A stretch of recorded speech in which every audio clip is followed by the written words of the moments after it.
ပြီးတော့ဦးဇင်းတို့ဘယ်ကနေစတင်ပြီးတော့ပြောခြင်းတော့ဆိုလို့ရှိရင်မြတ်စွာဘုရားဟောထားတဲ့တရားဒေသနာတော်တွေဟာသစ္စာ၄ပါးကလွတ်တဲ့တရားဆိုတာမရှိဘူးတဲ့ဦးဇင်းတို့တိတပါဝနသုတ်တံဆိုပြီးတော့မြတ်စွာဘုရားဟောထားတဲ့သုတ်တံတစ်ပုဒ်ရှိတယ်အဲ့ဒီသုတ်တံမှာမြတ်စွာဘုရားကဘာအမိန့်ရှိထားတယ်လဲဆိုတော့အခါတစ်ပါးယဟန်တန်ဃာတွေခြံရံပြီးတော့ရင်းတိုက်တော်ကြီးတဲ့ကိုမြတ်စွာဘုရားရောက်နေတယ်ကြွေကြနေတဲ့ရင်းတိုက်ရွက်ကိုတဆုပ်လောက်မြတ်စွာဘုရားကောက်ပြီးတော့ယဟန်တန်ဃာတော်တွေကိုခြေသားတို့တဲ့ဟောဒီငါဘုရားရဲ့လက်တော်မှာရှိတဲ့ရင်းတိုက်ရွက်နဲ့ဒီရင်းတိုက်တော်ကြီးတစ်တော်လုံးမှာရင်းတိုက်ပင်တွေပေါ်မှာရှိနေတဲ့ရင်းတိုက်ရွက်တွေဟာဘယ်ဟာကများသလဲလို့မေးတယ်အဲ့ဒီတော့အင်မတန်ကွာခြားပါတယ်ဗျာလက်တော်မှာရှိတဲ့ရင်းတိုက်ရွက်ကအနည်းငယ်မျှပါအဲ့တော့မြတ်စွာဘုရားကဘာမိန့်ရှိလဲဆိုတော့ငါဘုရားရဲ့လက်တော်မှာရှိတဲ့ရင်းတိုက်ရွက်ဟာအနည်းငယ်မျှဖြစ်တယ်လို့ပဲဟောဒီလောကကြီးမှာငါဘုရားသိရနဲ့ဟောတဲ့တရားသိရနဲ့မဟောတဲ့တရားအဲ့ဒါသိရနဲ့မဟောတဲ့တရားကရင်းတိုက်တော်ကြီးထဲမှာရှိတဲ့ရင်းတိုက်ရွက်များတစ်ဖွဲ့အများကြီးပဲသိရနဲ့ဟောတဲ့တရားကလက်ထဲမှာရှိတဲ့ရင်းတွဲရိုက်လို့ပဲရှိတယ်တဲ့ဆိုလိုတာကမြတ်စွာဘုရားသိတော်မူမြင်တော်မူရဲ့နဲ့မဟောတဲ့လို့မဟောတိုက်လို့မဟောတဲ့တရားတွေကပို့ပြီးတော့များတဲ့ဘာဖြစ်လို့အဲ့ဒီတရားတွေကိုမြတ်စွာဘုရားမဟောတော့ဆိုတော့အဲ့ဒီတရားတွေကိုဟောကြားခြင်းအပြင်နာယူခြင်းအပြင်ညီငွေဖို့ရလည်းမဖြစ်နိုင်ဘူးအကျင့်မြတ်ရဲ့အစာလည်းမဟုတ်ဘူးဒုက္ခခတ်သိမ်းချုပ်ငြိမ်းခြင်းကလည်းမဖြစ်နိုင်ဘူးဆိုတော့ဦးဇင်းတို့တူတူပြောရရင်တော့ဘာအကျိုးစီးပွားနဲ့မှလည်းမဆက်တဲ့အတွက်ကြောင့်အဲ့ဒီတရားတွေကိုမဟောတာပါတဲ့ဒါဖြစ်ရင်ဘာတရားတွေကိုဟောတာတုံးဆိုတော့သစ္စာ၄ပါးနဲ့ဆက်တဲ့တရားတွေကိုပဲမြတ်စွာဘုရားဟောတယ်တဲ့ဒါကဒုက္ခဒါကဆိုတာဒီခန္ဓာ၅ပါးကိုပြောတာဒီခန္ဓာဟာဒုက္ခသစ္စာဒီလောဘဆိုတဲ့လူကျင်တဲ့ရကျင်တဲ့ဖြစ်ကျင်တဲ့ဆိုတဲ့လောဘတရားသည်ဒုက္ခဖြစ်ခြင်းရဲ့အကြောင်းတရားဒုက္ခသမုဒယသစ္စာဟောဒီတဏှာလောဘချုပ်ရာနိဗ္ဗာန်ဆိုတဲ့သဘောတရားသည်ဒုက္ခချုပ်ရာပဲအဲ့ဒီဒုက္ခချုပ်ရာနိဗ္ဗာန်ဆိုတာကိုမျက်မှောက်ပြုခြင်းနဲ့ဆိုရင်မဂ္ဂင်၈ပါးကိုပွားများရလိမ့်မယ်လို့အဲ့ဒါလို့သစ္စာ၄ပါးနဲ့ဆက်တဲ့စကားသစ္စာ၄ပါးနဲ့ဆက်တဲ့တရားတွေကိုပဲမြတ်စွာဘုရားဟောပါတယ်တဲ့ဘာဖြစ်လို့အဲ့ဒါကိုဟောရတော့ဆိုတော့အဲ့ဒီသစ္စာ၄ပါးနဲ့ဆက်သောတရားတို့သည်သာလျင်အကျိုးစီးပွားနဲ့ဆက်တယ်အကျင့်မြတ်ရဲ့အစာလည်းဖြစ်တယ်ညှင်းငွေဖို့ရန်လည်းဖြစ်တယ်ဒုက္ခခတ်သိမ်းချုပ်ငြိမ်းဖို့ရန်လည်းဖြစ်တယ်နောက်ဆုံးမဉ္ဇဉ်ဖွဉ္ဇဉ်ဖြစ်နိဗ္ဗာန်ကိုမျက်မှောက်ပြုဖို့ရန်ဖြစ်တယ်တဲ့ဒါကြောင့်မို့လို့သစ္စာ၄ပါးနဲ့ဆက်တဲ့တရားစကားကိုပဲမြတ်စွာဘုရားဟောတယ်တဲ့သစ္စာ၄ပါးဆိုတာဘာတွေလဲဆိုတာပေတပေါင်းတော်ကောင်းတို့အခြေခံအဖြစ်တော့အလုံးနားလည်ကြပြီသားဒါပေမဲ့သစ္စာဆိုတာပြောလို့နားထောင်လို့ဘယ်တော့မှရိုးသွားတဲ့သဘောမရှိဘူးသစ္စာဟဝေတာတုတရံရတ္တနံဆိုတာလေးရှိတယ်အရသာတကအရသာထဲမှာသစ္စာရဲ့အရသာဒီအကောင်းဆုံးအချိုဆုံးအမိန်ဆုံးလို့မြတ်စွာဘုရားဟောထားတာဒါကြောင့်မို့လို့ရိုးမသွားတာပဲဟောဒီခန္ဓာမှန်သမျှဘု து ခန္ဓာပဲဖြစ်ဖြစ်ဟောဒီဘဝမှန်သမျှဘလူဘဝမျိုးပဲဖြစ်ဖြစ်တကယ်စင်စစ်ဆင်းရဲဒုက္ခမျှတာဖြစ်တယ်တဲ့ဒုက္ခသစ္စာလူကျင်တဲ့ရကျင်တဲ့ဖြစ်ကျင်တဲ့ဆိုတဲ့တဏှာလောဘသည်ဆင်းရဲဒုက္ခအားလုံးတို့ရဲ့အကြောင်းတရားဖြစ်တယ်တဲ့သမုဒယသစ္စာလောဘချုပ်ငြိမ်းခြင်းသည်သာလျှင်ဒုက္ခချုပ်ငြိမ်းခြင်းနိဗ္ဗာန်ဖြစ်တယ်တဲ့အဲ့ဒီလောဘချုပ်ငြိမ်းပြီးတော့ဒုက္ခချုပ်ငြိမ်းရာဖြစ်တဲ့နိဗ္ဗာန်ကိုမျက်မှောက်ပြုခြင်းနဲ့ဆိုလို့ရှိရင်မမြဲတာကိုမမြဲဘူးလို့သိတဲ့တမာဒိဋ္ဌိခေါင်းဆောင်တဲ့မဂ္ဂင်၈ပါးကိုပွားများကြရမယ်အဲ့ဒါကိုသစ္စာ၄ပါးလို့အကြံဉာဏ်တရားဓမ္မတို့ဦးဇင်းတို့နားလည်ထားကြရမယ်မှတ်သားထားကြရမယ်အဲ့တော့မြတ်စွာဘုရားကသစ္စာနဲ့ပတ်သက်ပြီးတော့ဘလောက်အလေးနဲ့ထားတယ်ဆိုလို့ရှိရင်ဦးဇင်းတို့ဝိတက္ကသုတ်တံဆိုတာမှကြတော့ဘလို့ဟောထားလဲဆိုတော့จิตသားတို့တဲ့တွေးမယ်ကြံမယ်ဆိုလို့ရှိရင်ကာမဝိတ္တဗျာပါဒဝိတ္တဝိဟိတဝိတ္တဆိုတဲ့အတွေးတွေအကြံတွေကိုမတွေးကြနဲ့မကြံကြနဲ့တဲ့နော် ကာမဝိတ္တဆိုတာကကာမဂုဏ်နဲ့ပတ်သက်ပြီးတော့စဉ်းစားတဲ့အတွေးပေါ့ဗျာပါဒဝိတ္တဆိုတာကတော့တစုံတစ်ယောက်တစုံတစ်ခုသောအခြေအနေနဲ့ပတ်သက်ပြီးတော့မကြည်မနှက်တွေးနေတဲ့အတွေးပေါ့ဝိဟိန္ဒဝိတ္တဆိုတာကတော့မကြည်နှက်တဲ့အဆင့်နဲ့မကတော့ဘဲနဲ့ငါကတော့နှိမ့်ဆက်တော့မယ်ဒီလူကိုသွားပြီးတော့ညှင်းဆဲတော့မယ်ပြောလိုက်တော့မယ်ပြုတ်လိုက်တော့မယ်ဆိုသည့်အထိတွေးလာတဲ့အတွေးပေါ့အဲ့ဒါဝိဟိန္ဒဝိတ္တအဲ့ဒီလိုကာမဝိတ္တဗျာပါဒဝိတ္တဝိဟိန္ဒဝိတ္တဆိုတဲ့အတွေးမျိုးမတွေးနဲ့တဲ့အဲ့ဒါတွေတွေးခြင်းအပြင်ဘာအကျိုးမှမရှိနိုင်ဘူးငြင်းငွေဖို့လည်းမဖြစ်ဘူးမဲ့ညာပူညာရဖို့လည်းမဟုတ်ဘူးဒုက္ခခတ်သိငြိမ်းဖို့လည်းမဟုတ်ဘူးငြိမ်းချမ်းဖို့မဖြစ်နိုင်ဘူးပေါ့အဲ့တော့တွေးမယ်ဆိုလို့ရှိရင်ဘာတွေးတဲ့နှုံးဆိုတော့ဩဒီခန္ဓာဟာဆင်းရဲတရားမျှတာလို့အဲ့ဒီအတွေးလေးတွေးပါတဲ့ပိဋကရဲ့လက်တွေ့ကျင့်သုံးဖို့နော်ငါခန္ဓာသူခန္ဓာဘသူခန္ဓာပဲဖြစ်ဖြစ်ဒါတွေဟာဆင်းရဲတရားတွေကြီးပဲလို့ဒီနေရာမှာဆင်းရဲဆိုတာကကိုဖြစ်ချင်တာမဖြစ်လို့ခန္ဓာကိုယ်ပေါ်မှာဒုက္ခရောက်လို့အလိုမပြည့်တဲ့ဆင်းရဲလောက်ကိုရည်ရွယ်ပြီးတော့ပြောတာမဟုတ်ဘူးနော်ဒလဇက်ပြောင်းလဲနေလို့ကောင်းလို့လည်းထိန်းထားလို့မရဆိုးလို့လည်းထိန်းထားလို့မရပြီးဆုံးလိုက်နေလို့ဖြစ်ပေါ်လာတိုင်းသောသဘာဝတရားတွေဟာချုပ်ပြောက်သွားတာကြီးပဲမှုတ်လို့အကောင်းမဟုတ်ဘူးဆိုတဲ့အချက်ကလေးတနည်းအားဖြင့်အနိစ္စကိုမြင်လို့မကောင်းဘူးလို့သိတဲ့အသိပေါ့နော်ဒါကြောင့်ကိုယ်ခန္ဓာသူခန္ဓာကိုယ်ဘဝသူဘဝဘယ်ဘဝပဲဖြစ်ဖြစ်ဆင်းရဲတရားတွေပဲလို့တွေးပြရမယ်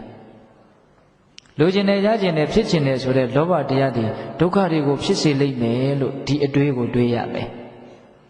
ဒါအလွန်မှန်တဲ့အတွက်ကြောင့်ဒီအတွေးဟာမြင့်မြတ်တဲ့အဆင့်တစ်ဆင့်ကိုရောက်အောင်တွန်းအားပေးလိုက်မယ်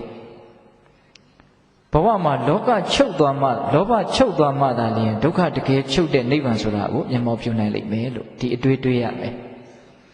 အဲ့ဒီလောဘချုပ်ပြီးတော့ဒုက္ခတကယ်ချုပ်တဲ့ချမ်းသာတဲ့ချမ်းသာမှန်ကိုလိုချင်တယ်ရချင်တယ်မျက်မှောက်ပြုချင်တယ်ဆိုလို့ရှိရင်ဖြစ်ပေါ်တိုင်းသောယုံ nant ဓမ္မသဘာဝတရားတွေရဲ့မမြဲတဲ့အနိစ္စအချက်ကိုအမှန်တိုင်းသိတဲ့မြင်တဲ့တမာဒိဋ္ဌိခေါင်းဆောင်တဲ့မဂ္ဂင်၈ပါးကိုပွားများရမှာပါလားလို့အဲ့ဒီအတွေးတွေးရမယ်သစ္စာ၄ပါးနဲ့ပတ်သက်တာကိုတွေးထည့်ရမယ်ပြည့်တဲ့ရတာအနုဘောဓဉာဏ်နဲ့တွေးနေတာနော်ဒီအတွေးဟာဒါသစ္စာကမ္မထံလို့လည်းဆိုတယ်ဒီအတွေးတွေဒီစိတ်အလုတ်ကိုကြိုးစားနေလို့ရှိရင်သူလည်းပဲမဉဏ်ဖွညာကိုမျက်မှောက်ပြုနိုင်တာပဲနိဗ္ဗာန်ကိုမျက်မှောက်ပြုနိုင်တာပဲဟုတ်ရလားဒါကြောင့်ဘဝတည်ဆင်းရဲလို့ဒီအတွေးလေးကိုအခြေချက်ပြီးတော့တွေးပါဟုတ်လားလောဘတည်ဆင်းရဲကိုဖြစ်စေတဲ့အရာပြောခဲ့ပြီနော်လောဘချုပ်ခြင်းတည်တာနဲ့ဒုက္ခချုပ်ခြင်းဒီအခြေအနေကိုရကျင်နေဆိုရင်မဂ္ဂသစ္စာကိုပွားများရမယ်ဒီလိုတွေးပါတဲ့ဒါသီးသားလည်းအကျင့်မြတ်ရဲ့အစာလည်းဖြစ်တယ်အကျိုးလည်းအင်မတန်ရှိတယ်ငြိမ်းချမ်းမှုလည်းဖြစ်စေတယ်နောက်ဆုံးမဉဏ်ဘုံဉဏ်အတိတုဉဏ်တို့ကိုရပြီးတော့ဒုက္ခခတ်သိငြိမ်းစေနိုင်တယ်ဒါကြောင့်ဒီပြင်အတွေးတွေတန်ဖိုးမရှိတဲ့အတွေးတွေမတွေးပါနဲ့တဲ့မတွေးပဲမနေနိုင်လို့တွေးမယ်ဆိုရင်သစ္စာ၄ပါးကိုတွေးပါဆိုတဲ့အဓိပ္ပာယ်လို့အကြံဉာဏ်နားလည်ရမှာပေါ့နောက်ပြီးတော့မြတ်စွာဘုရားကဘာအဆက်အမိန့်ရှိတော့ဘုရားတို့တိစ္ဆာနာကထာအဲ့ဒီတုတ်တန်တစ်ခုရှိတယ်ပြီးတော့လူတွေဟာညှင်းခုန်နေကြတယ်ပြောဆိုနေကြတယ်ဒီနှုတ်ကများသောအားဖြင့်တော့တွတ်ထွက်နေတဲ့စကားတန်ကပြောနေတဲ့စကားတွေဟာဘယ်လိုစကားတွေလဲဆိုရင်ဦးဇင်းတို့အဲ့ဒီတိစ္ဆာနာကထာဆိုတဲ့တုတ်တန်မှာပေးထားတဲ့နာမည်ကတော့ရင်းရင်တီးတီးပဲတိစ္ဆာနာကထာဆိုတော့တိစ္ဆာန်စကားပေါ့နော်။ဘာပြောထားတော့ဆိုတော့မင်းနဲ့ဆက်သောစကားတဲ့အမတ်နဲ့ဆက်သောစကားတဲ့စစ်နဲ့ဆက်သောစကားတဲ့စကားကို28မျိုးလောက်ပြောထားတဲ့အဲ့ဒီထဲမှာလမ်းနဲ့ဆက်သောစကားမြို့နဲ့ဆက်သောစကားရွာနဲ့ဆက်သောစကားဇနပုတ်နဲ့ဆက်သောစကားအမျိုးသမီးတွေနဲ့ဆက်သောစကားခုခေတ်ဆိုရင်တော့အနုပညာတွေနဲ့ဆက်သောစကားအများကြီးပါပဲအဲ့ဒီမှာဒကာဓမ္မတို့ဦးရှင်တို့နေ့စဉ်ပြောနေကြစကားတွေပဲအများစုကအဲ့ဒီလိုစကားမျိုးကိုမပြောသင့်ဘူးတဲ့မြတ်စွာဘုရားကဒါကယဟန်တော်တွေကိုဟောနေတာကိုဟုတ်လား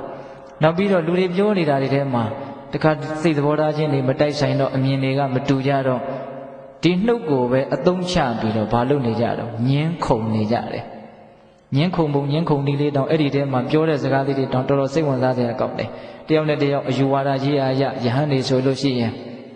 ဒီတမနာပြမနာအမိခံတဲ့ပုဂ္ဂိုလ်တွေဟာအချင်းချင်းတွေ့လာတဲ့အခါမှာမင်းကဘယ်လောက်သိလို့တော့မင်းသိထားတဲ့အသည့်တွေကသိပြီးတော့ရှေ့မရောက်ပါဘူးမင်းတစ်တလုံးလေ့လာထားတဲ့တ တိထားတဲ့အတိတွေကမင်းစီကိုပြန်လှည့်လာပြီဒါကြောင့်မင်းငါ့ကိုနိုင်အောင်ပြောနိုင်ဖို့အတွက်သွားအများကြီးကြိုးစားလိုက်အောင်အခုခေတ်ပြောတာခင်ဗျတော်တော်တူတယ်သိလားအဲ့လိုမျိုးညင်းတာခုံတာတွေရှိတယ်တဲ့အဲ့ဒီလိုစကားမျိုးတွေကိုမပြောနဲ့တဲ့မပြောဘဲမနေနိုင်လို့ပြောမယ်ဆိုရင်သစ္စာနဲ့ဆက်သောစကားကိုပြောပါတဲ့ဟောလာပြန်ပြီနော်လူချင်းချင်းပြောရင်လိမ့်လိမ့်မာမာပါပါနက်နက်ပြောတတ်ဖို့တော့လိုမယ်ဒါကကိုကသစ္စာနဲ့ပတ်သက်ပြီးတော့အမြင်ကတော်တော်ကိုကြည်ကြည်ပြန့်ပြန့်နက်နက်ရှိုင်းရှိုင်းသိထားမယ်ဆိုရင်မပြောတတ်เสียရတော့မရှိဘူးဒီတွေ့ကြုံနေရတဲ့အခြေအနေဒီဘဝဟာအကောင်းမဟုတ်ဘူးဆိုတာကိုတိုက်ရိုက်ပြောရင်လည်းရတယ်သွယ်ဝိုက်ပြီးတော့ပြောရင်လည်းမရဘူးလားရတယ်နော်ဒါကတော့နားထောင်မဲ့လူရဲ့အခြေအနေကိုကြည့်ပြီးတော့ပြောရမှာပေါ့ဟုတ်ရဲ့လားအဲ့လိုသစ္စာနဲ့ဆက်သောစကားကိုပြောရမယ်ခုနကတော့သစ္စာလေးပါပြောခဲ့ပြီနော်ဘဝဆိုတာဆင်းရဲပါမင်းလူချင်းရချင်းနေရင်ကတော့ဆင်းရဲနေမှာပဲပင်ပန်းနေမှာပဲဆိုတဲ့စကားမျိုးပေါ့တကယ်ဒုက္ခငြိမ်းတယ်ဆိုတာကလူချင်းမှုမရှိမှဖြစ်တာပါလောဘရှိနေတဲ့မြတ်ဒုက္ခကဘယ်တော့မှငြိမ်းမှာမဟုတ်ဘူးမင်းပူတယ်လို့ညှီးမနေနဲ့ပူခြင်းရဲ့အကြောင်းတရားတွေကိုမသိနိုင်နေတဲ့မြတ်ပူခြင်းကလည်းဘယ်တော့မှငြိမ်းမှာမဟုတ်ဘူးအစရှိသဖြင့်ပြောတတ်ဖို့မလိုဘူးလားဒီအပူဒီဒုက္ခတွေကိုတကယ်ငြိမ်းကျင်တယ်ဆိုရင်ဘဝရဲ့အမှန်တရားဖြစ်တဲ့မမြဲခြင်းသဘာဝကိုအမှန်တိုင်းသိတဲ့မဂ္ဂသစ္စာကိုပွားများကြရလိမ့်မယ်ဝိပဿနာအလုပ်ကိုလုပ်ကြရလိမ့်မယ်အဲ့ဒီလိုအဓိပ္ပာယ်သက်ရောက်တဲ့စကားမျိုးပြောတတ်ဖို့မလိုဘူးလားလိုတယ်နော်ဒါကြောင့်မြတ်စွာဘုရားကကိုယ့်ရဲ့စကားတွေကိုနားထောင်မယ်လို့လည်းထင်ရတဲ့ကိုအင်မတန်ချစ်မြတ်နိုးတဲ့သူ့ရဲ့အကျိုးစီးပွားကိုလည်းကိုကတကယ်လိုလားတယ်ဆိုတဲ့ကိုနဲ့သိရင်းနှီးတဲ့သွေးရင်သားရင်နေမရှိဘူးလားရှိတယ်အဲ့ဒါနားထောင်မယ်လို့လည်းထင်တယ်ဆိုလို့ရှိရင်အဲ့ဒီလူတွေကိုသစ္စာ၄ပါးကိုပြောပြီးတော့သစ္စာ၄ပါးကိုသိတဲ့အသိဉာဏ်ရအောင်လုပ်ပေးပါတဲ့အဲ့ဒါသူ့အတွက်အကောင်းဆုံးအကျိုးဆောင်ပေးတယ်ဆိုတဲ့အဓိပ္ပာယ်ပါပဲဟုတ်ရဲ့လားဒါကြောင့်ပိဋကပေါင်းသူတော်ကောင်းတို့သစ္စာနဲ့ပတ်သက်ပြီးတော့ဦးဇင်းတို့ပြောမယ်ဆိုရင်တော့ပြောလို့မကုန်ဘူးပေါ့သစ္စာနဲ့ပတ်သက်ပြီးတော့ပြောရင်ပြောလို့မကုန်ဘူးဆိုတာကိုလည်းမြတ်စွာဘုရားကသင်္ကာသနသုတ်တံမှာဟောထားတာရှိတယ်ဘယ်လိုဟောထားတော့ဆိုတော့ခြေသားတို့တဲ့ဒီသစ္စာ၄ပါးနဲ့ပတ်သက်ပြီးတော့ဥပမာဟောဒီခန္ဓာကြီးဟာဤအကြောင်းကြောင့်လည်းဆင်းရဲပဲဟဲ့ဒီအကြောင်းကြောင့်လည်းဆင်းရဲပဲဟဲ့လို့အခရာတွေရေးပါတဲ့စာတွေရေးပါအခရာဆုံးမမဟုတ်ဘူးဖြီးတွေလည်းဆုံးမမဟုတ်ဘူးဝေဖန်ချက်တွေလည်းဆုံးမမဟုတ်ဘူးတဲ့ဟောဒီလောဘဟာဤအကြောင်းကြောင့်ဒုက္ခကိုဖြစ်စေတဲ့တရားလို့မှန်မှန်ကန်ကန်ရေးချလိုက်ပါအခရာတွေဖြီးတွေမဆုံးမဘူးဝေဖန်ချက်တွေမဆုံးမဘူးတဲ့အင်မတန်ကျယ်ဝန်းတယ်ပေါ့ကျယ်ဝန်းမယ်လို့ဦးဇင်းတို့ဒါကြိုးစားပြီးတော့ပြောရမှာပဲပြီးတော့သစ္စာ၄ပါးဆိုတာအင်မတန်နဲ့နဲတယ်ခက်ခဲတယ်တဲ့အဲ့ဒါကိုဦးဇင်းတို့ဝါလသုတ်တံဖြင့်မြတ်စွာဘုရားဟောထားတာကိုတွေ့ရတယ်အရှင်အာနန္ဒာကဆွမ်းခံသွားရင်းနဲ့ဝေသာလီပြည်ထဲမှာလိတ်ရွှေမင်းသားလေးတွေကမြားပြစ်လေ့ကျင့်နေတာအဲ့ဒါလိုလေ့ကျင့်တာကတော်တော်စွမ်းတယ်အဝေးကြီးကနေပြစ်ထည့်လိုက်တာအဲ့ဒါမြားတံကဒီဥဒင်းတို့တော့ခောက်ပေါက်လို့ဆိုတဲ့တန်ခောက်အပေါက်ကလေးတွေကိုတန်းကနေဝင်သွားတယ်အဲ့ဒါဟိုဘက်မှာလည်းအပေါက်လေးရှိတယ်အဲ့ဒီထဲလည်းဝင်သွားတယ်အဲ့ဒါကိုကြည့်ပြီးတော့ရှင်အာနန္ဒာကအလွန်အံ့ဩတယ်ဒီမင်းသားငယ်လေးတွေဟာကောင်းကောင်းလေ့ကျင့်ထားကြတာကိုစွမ်းလိုက်တာအဲ့ဒါအံ့ဩလုံးလို့မနေနိုင်တော့မြတ်စွာဘုရားတည်ရောက်တော့မြတ်စွာဘုရားကိုလျှောက်တယ်လိတ်ဆွေမင်းသားငယ်လေးတွေလေးပြည့်ကျွမ်းတဲ့အကြောင်းအဲ့ဒီမှာမြတ်စွာဘုရားကခြေသားအနန္ဒာတဲ့အဲ့လိုလေးပြည့်ကျွမ်းတဲ့လူရဲ့နောက်ထပ်လူတဦးရှိသေးတယ်ဆိုကြပါစို့အဲ့ဒီလူကတော့သားမီးပြားကိုခုနှစ်စိတ်ထားတယ်မျက်စိနဲ့မြင်ဖို့တောင်တော်တော်ခဲရင်သွားပြီနော်သားမီးပြားလေးကိုခုနှစ်စိတ်ထားတယ်အဲ့ဒီသားမီးပြားချင်းဖောက်သွားအောင်ထိုးနိုင်တယ်တဲ့ထိတ်ချင်းခုနတုန်းကတန်ကောက်ပေါက်တဲ့ကိုမြားတံလေးဝင်အောင်ပြစ်နိုင်တဲ့လူနဲ့ခုနှစ်စိတ်ထားတဲ့သားမီးပြားအချင်းချင်းထုတ်ဖောက်သွားအောင်ပြစ်နိုင်တဲ့လူဘယ်သူကပိုခဲရင်မလဲတဲ့သားမီးပြားခုနှစ်စိတ်ထားတာကိုထိအောင်ထုတ်ချင်းဖောက်သွားအောင်လုပ်ဖို့ရကပို့ပြီးတော့ခဲရင်တယ်အဲ့ဒါတဲ့သစ္စာ၄ပါးကိုသိဖို့ရကပို့ခဲရင်တဲ့မြတ်စွာဘုရားကဟုတ်လားအဲ့ဒါလိုခက်ခဲနေနေပြီမယ်လို့လေဦးဇင်းတို့ပိဋကပေါင်းသူတော်ကောင်းတို့ကြိုးစားပြီးတော့လေ့လာကြရမယ်ကြိုးစားပြီးတော့သိအောင်ကြိုးစားကြရမှာပဲပြောတဲ့လူကလည်းကြိုးစားပြီးတော့ပြောရမှာပဲနားထောင်တဲ့လူတွေကလည်းကြိုးစားပြီးတော့နားထောင်ရမှာပဲဟုတ်ရဲ့လားအဲ့တော့ဦးဇင်းတို့ဒုတိယပိုင်းအနေနဲ့သစ္စာတရားရဲ့ကျယ်ပြန့်ပုံတွေလေးနဲ့ပုံတွေမြတ်စွာဘုရားအလေးထားပုံတွေကိုပြောပြီးတဲ့နောက်မှာဒီသစ္စာကိုသိခြင်းနဲ့မသိခြင်းကြောင့်ဖြစ်ပေါ်လာနိုင်တဲ့အကျိုးတရားနဲ့မသိခြင်းကြောင့်ဖြစ်နိုင်တဲ့အပြစ်တွေပေါ့အဲ့ဒါတွေကိုနည်းနည်းလေးဦးဇင်းတို့ဝေဖန်ကြည့်ရအောင်နော်အချိန်ကလေးလည်းနည်းနည်းကြည့်ရတယ် သစ္စာလေးပါးကိုသိလို့ရရှိနိုင်တဲ့အကျိုးကျေးဇူးများသစ္စာလေးပါးကိုမသိလို့ဖြစ်ပေါ်နိုင်တဲ့အပြစ်အနာစာဆင်းရဲဒုက္ခများပေါ့